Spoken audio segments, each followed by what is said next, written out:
Nuk e di si u tingëlloj juve, po nëse ti lexon këtë kapitull, mund të duket edhe çik më i vështirë.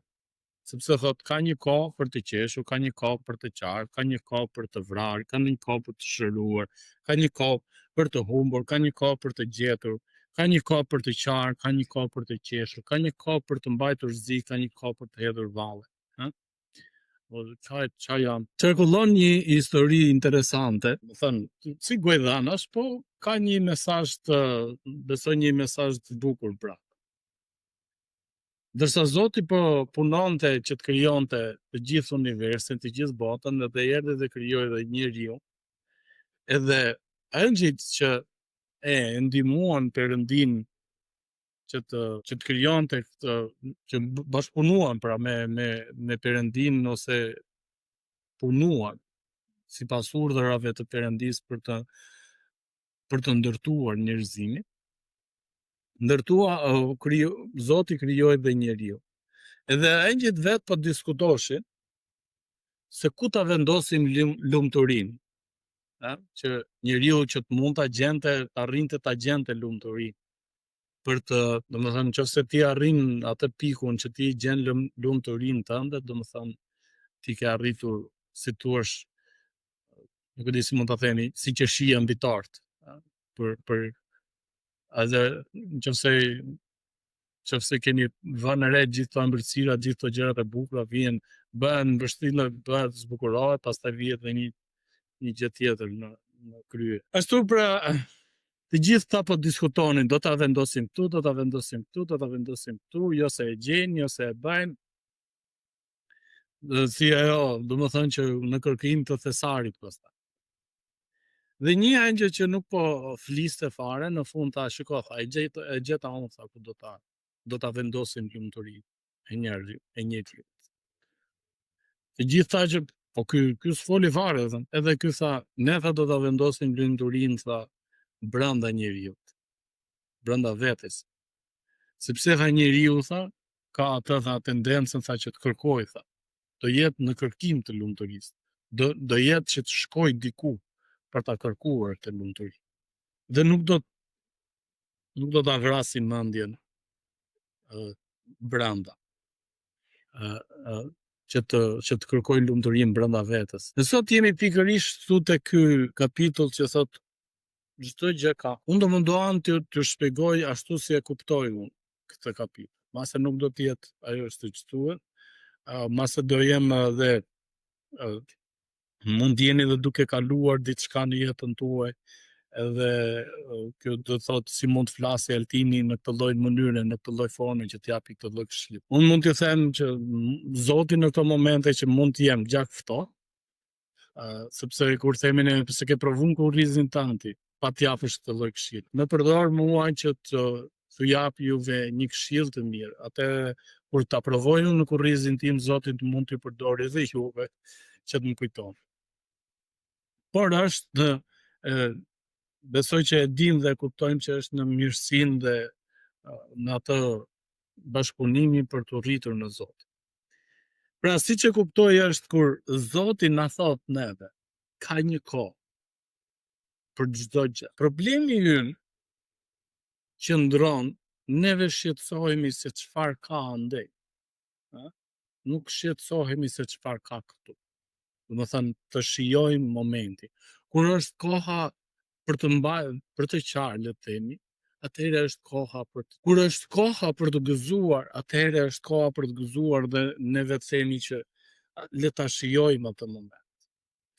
Ka njerëz që qarkullojnë edhe këtu në mesin tonë që besojnë që po ta shijosh, po ta gëzosh jetën, atë momentin të qeshur shumë. Keni dëgjuar që shumë thonë kur qeshin shumë edhe kënaqen, o Zot mos na dali për keq. Edhe shpesh herë domethënë e shtrëngojnë zemrën për mos ta shijuar, për mos të kënaqur plotësisht. Ashtu siç ky, le të themi, kjo histori qarkullon që engjëllit ata vendosën lumturinë në veten tonë. Ka një të vërtet shumë interesante këtu te kjo pjesë, është që gjithsecili prej nesh ka fuqinë. Unë ja kam shpjeguar edhe në herën të tjera që njeriu ka fuqi të jashtëzakonshme, që është mendja. Kur neve i themi mendjes tonë X gjërash, trupi bashkëpunon me trurin në një mënyrë të tillë që edhe doktorët edhe shkencëtarët më të arrirë dhe më të zgjuar nuk arrin dot ta shpjegojnë, por din e kuptojnë që ndodh, për shembull, që neve besojmë që trupi vetë shëron veten e vet. Vret ato, nuk do jap shumë nësimet e kjo pjesë, sepse nuk jam adapt, por kam dëgjuar që shkatërron qelizat ose sulmon qelizat e këshia edhe mban të mirat. Sulmon bakteret e këshia dhe ka nevojë për bakteriet e mira. Tani, këta shkencëtarët e kanë thënë, paktën në çfarë unë kam lexuar, nuk e kuptojmë se si ndodh. Edhe në qoftë se juve, nëse të gjithë ne shkojmë në spitale dhe mjekojmë dhe marrim mjekime, çfarë bëjnë ato ilaçet thjesht paralizojnë bakteriet e këshia, ndërkohë që juve e dini edhe të gjithë neve dim që antibiotiku vret edhe bakteriet e mira. Pra ne themi kur merr antibiotikun, imuniteti trupit ka rënë dhe kemi nevojë për vitamina, kemi nevojë për të ushqyer. Pra çfarë ndodh? Trupi ka kohë kur bie në qetësi nga këto lloj sulmesh, nga bakteret e këshia, atëherë trupit i jepet kohë, sa bukur po e shpjegoj, s'po besoj. Atëherë trupit po i jepet kohë që të rigjeneroj qelizat e mira, që të rigjeneroj dhe të shëroj veten e tij. E keni vënë re që mendja jonë, kur jemi në qetësi tani, edhe jemi të qetë, edhe po dëgjojmë, edhe po mendojmë për fjalën e Zotit, edhe papritur neve do dëgjojmë një zhurmë të madh. Çfarë bën truri jonë në moment? I thot trupit që rrezik. Edhe ti në ato momente fillon edhe dridhesh, të kap një lloj paniku që edhe po ajo është me 300-at e sekondit, apo jo? Me 100-at e sekondit ti je i qetë, po çfarë ndodhi se kuptoj si më erdhi kaq papritur. Po me 100-at e sekondit ti ke qenë mirë, ke këmbët mirë si të themi ne të ngjeshura mas tokës, edhe papritur kur të hyn frika e tillë, ti dridhesh i tërë. Pra forca e mendjes me 100-ën e sekondës bëri që trupi të çoretohet. Nuk e di, nëse keni ngarë në një makinë, edhe kur fillon e ndes ato dritat e çuditshme, piu, kur fillon edhe bën sinjale makina, po e them unë çfarë ke, se e di që do të kushton. Po ashtu dhe me ndonjë telefon, domethënë kur bllokohet edhe çorin to. Pra, Zoti po na thot ka një kohë. Shkojmë dhe një herë tek Treshi i predikuesve, si thamë 637. Çdo gjë ka stinën e vet. Çdo situatë ka një kohë në qiell. Fillon pikërisht me vargun Mika. Ju rastis juve që kur blejmë perime, fruta të ndryshme, kur blejmë diçka që nuk është e stinës, ne themi, e ka stinë, nuk ka. Ne blejmë domate, por nuk ka domate. Ose shalqi, kur shalqi ka kohën e vet që është gjatë verës, që ka atë mbisinë e vet. Edhe ne themi nuk ka. Dhe ka kocsa për njerëz, ose lule shtrydhja. Lule shtrydhja tani nuk ka, atë është e bukur kështu, po nuk ka shije. Pra çdo gjë ka stinën e vet. Edhe njeriu çuditërisht përpiqet e ka përfytyruar çdo gjë. Edhe dëshiron që atë që nuk është e stinës ta bëj të stinës. Atë që është e stinës ta largoj nga stina. Kjo ndodh edhe me jetën tonë.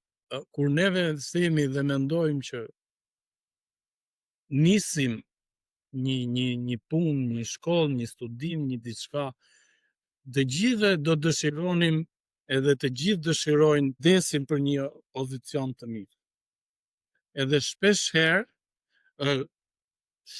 do më thënë, përdoren njerëz të ndryshëm për të arritur tek ai pozicion pavarësisht se ti nuk i ke aftësitë e tilla.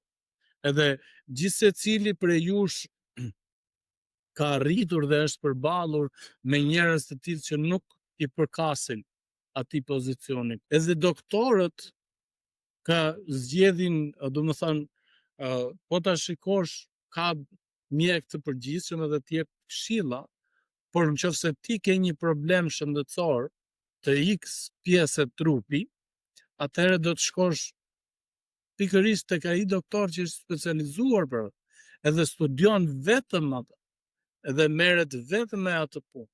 Nuk hapen gjë. Ky është problemi jon. Një nga problemet tona kryesore është që ne zgjedhim, nuk e di, na është lufta me mendjen tonë që neve shqetësohemi për të ardhmen dhe harrojmë të shijojmë të tashmen. Gjithë e kemi këtë.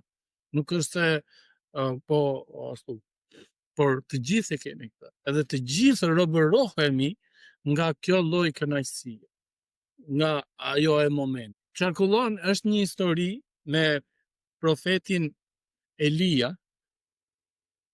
Ishte mbreti Asha, në fakt mra më kujtua kur po lexoja Biblën, argisit me Ansin. Mbreti kërkonte që ta vriste profetin Elia. Dhe Elia u arratis, dhe Elia e tha, shiko, tha, the zemrën tënde se ai po fillonte, po mbreti adhuronte idhuj të ndryshëm në vend që të adhuronte Perëndin. Edhe kujdes, tha, i tha profeti, se do të vi, tha, një thatësirë shumë e madhe. Nuk do të bjerë shi në tokën tënde. Do thënë, në kombin tënd. Edhe mbreti nuk e besoi, nuk e vuri veshin, po ndodhi që 3 vjet rresht nuk ra shi. Mbreti i hypi nati me profetin Elia, se Elia shkaktoi këtë gjë, edhe kërkonte që ta vriste. Elia ishte shumë larg, më thënë, atje ku ai qëndronte kishte ujë, se juve dini që uji është jeta, që po pate ujë. Dhe për aq kohë sa burimi kishte ujë, Elia ishte në rregull. Pastaj kur burimi u tha, i lëvizi dhe shkoi në një qytet që ishte larg mbretit, por aty ishte një grua e varfër, edhe kishte një, si të themi neve, një tas me mjell, sa për të bërë një herë tetë. Edhe kishte edhe pak vaj. Shkon Elia dhe i thot, të lutem, më bëj diçka për të ngrënë. Po çfarë kam unë shkreta, tha, unë një tas miell kam. Do bëj dha një petull, tha, edhe këtë, tha, do jap fëmista, do jap djalit, se kaq kam, tha, për sot. Më besoh mua, tha, dhe më dëgjon mua, të lutem, tha, më bëj për të ngrënë, edhe ti do të kesh, tha, ti dhe djali jot, tha, nuk do t'ju mungoj asnjëherë mielli, nuk do t'ju mungoj gjë për të ngrënë. Sa të donë. Edhe ajo i bëri petullën atij Elias, shkoi përsëri te kallaçe përsëri, ai tasi plot me miell. Edhe tek kavanozë, tek ajo shishja e vogël që kishte vaj, përsëri ishte vaj në vaj. I bëri petull për vete, bëri petull për djalin, përsëri në vaj. Edhe kjo vazhdoi për muaj të tërë. Nuk kishte as pas që të për vetëm atë. Elia qëndroi aty dhe u kujdes për atë grua, dhe një ditë djali i saj u smur, po smur keq të tij. Ai Elia ju lut Zotit dhe Zoti e ngjalli. Kjo është diçka vepër e Zotit, domethënë nuk kemi ne. Por nëse neve e zgjedhim të besojmë tek e duhura, edhe zgjedhim që Zoti do të sigurojë, kjo është e sigurt. Po ne e keni vënë re, mund të keni probleme të ndryshme, mund keni frikë, keni nevojë për mbrojtje, Zoti do mbroj. Mund keni mungon diçka, neve themi, mund keni thënë Zoti do të siguroj, Zoti do të na e bëj, Zoti do të na mbaj, nuk mbahem dot, Zoti do më mbaj, nuk kam forcë, Zoti do më forcoj. Por kur i themi këto gjëra, vrasi mendje, kur ne themi Zoti do siguroj. Ku do e gjej? Me çfarë do siguroj? Unë për vetë time e bëj shumë herë këtë pyetje, edhe kam bisedë gjatë me vetë. Zoti do siguroj, po si do siguroj? Nuk e di si do siguroj, edhe nuk e di si ku do ta gjej. Por di diçka që Zoti do siguroj. Zoti do ruaj. Të gjë e di. Po se si do ta bëj nuk e di. Mua më ka ndodhur në situata të ndryshme që Zoti më ka ruajtur, edhe Zoti më ka mbrojtur. Atëherë kur më janë dridhur gjunjë nga frika, atë që unë e konsideroja si kërcënim, edhe mund të ishte si tsunami që të shpërthente, kur erdhi përpara meje me qetësi dhe me paqe dhe çdo gjë. U shpërdor. Po pse? Sepse thosha Zoti do më ruaj. Nuk e di nga frika, se s'kisha asnjë tjetër, por ama këtë duhet të them. Unë besoj këtë gjë, fort mendja jon ka një fuqi shumë të madhe. Që ne, nëse neve e fokusojmë mendjen tek Perëndia, sepse është një betejë shumë e madhe që shkon në mendjen tonë. Ose do të lejojmë që të zgjedhë dhe të dëgjoj djallin, ose do të lejojmë që të dëgjoj vetëm Perëndin. Ne e dim atë thanin tonë të lezetshme, që punët e mira bëhen avash avash, apo me nga çdo hap një ditë.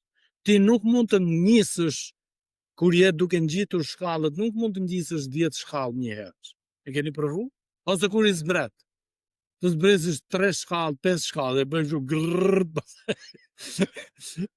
është një foto që qarkullon në internet, po është jepet shtëpi me qira, thot, ose shitet shtëpi, që thot 8 minuta larg detit, edhe jep shkallët që zbret.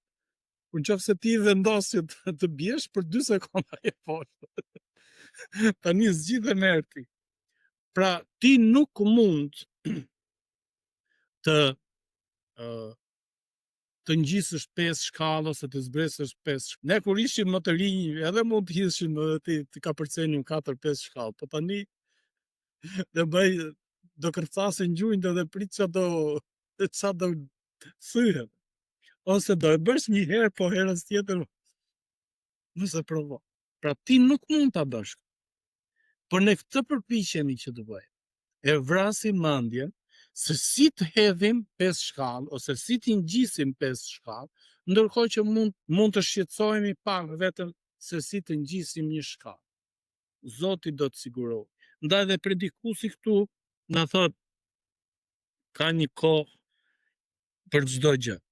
Një kohë për të qarë, një kohë për të qeshur, një kohë për të gëzuar, një kohë për të mbajtur, një kohë për të dashuruar, një kohë për të urryer. E dini çfarë një të vërtet tjetër?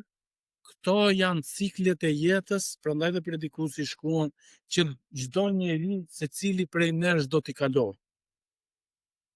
Ju kujtohet që tani në vështirësitë tona që ndodhemi tani, neve kthejmë kokën mbrapa dhe themi, po pasi më qenë sa mirë. Apo pas kemi qenë sa mirë. Kemi pas mundësi që të shpenzonim më shumë kohë bashkë me njëri tjetrin, po të nuk na i lën hallet e problemet e shqetësimet e gjitha gjërat kombëtar. Por unë ju ftoj edhe ju inkurajoj që të inkurajojmë njëri tjetrin, që ne të shpenzojmë kohë për këtë që kemi tani, të shqetësohemi pikërisht për kohën e tashme. Asnjëri prej nesh nuk e din të nesër. Ne mund bëjmë planet tonë. Jakobi thot, bëni plane, po thoni në dash të Zotit. Mos bëj plane, unë do shkoj këtu, unë do shkoj atje, do shes kështu, do bëj kështu, në mendjen tënde unë jam bë çik, por në realitet jam duke qëndruar e duke los me telefon. Apo jo, i që shpenzojmë kohën më kohë, edhe harrojmë se çfarë ku duhet fokusohemi më shumë. Kjo është një vërtet e hidhur që ne nuk duhet të zgjedhim të jetojmë në botën e çuditërave, që të themi do ndodhin vetëm gjëra të mira. Predikuesit po përpiqet na thot ose leta e më një.